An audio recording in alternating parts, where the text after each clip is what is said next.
Un comisario de policía que investiga el caso de los papeles de Bárcenas ha dicho hoy en el Congreso que hay indicios de que Mariano Rajoy cobró sobresueldos del Partido Popular.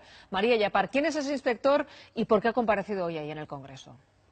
Este inspector lleva 11 años en la Brigada de Blanqueo de Capitales de la UDEF, es conocido como el policía de la Gürtel e investiga la trama desde 2007. Lo sabe casi todo, incluso ha sido denunciado por algunos exaltos cargos del Partido Popular, como Luis Bárcenas o Álvarez Cascos. Hoy ha venido aquí a comparecer a la comisión que está investigando la supuesta financiación ilegal del Partido Popular. Ha sido invitado por Unidos Podemos. En varias ocasiones ha tenido que tragar saliva antes de contestar las insistentes preguntas de algunos diputados. Ha medido muchísimo sus palabras, pero ha terminado sentenciando que la trama Gürtel es corrupción en estado puro.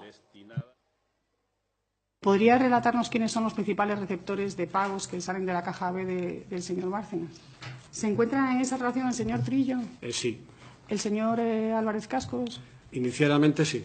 ¿El señor Mariano Rajoy? Indiciadamente sí. ¿El conjunto de los secretarios generales del Partido Popular? Indiciadamente sí. Empleando una palabra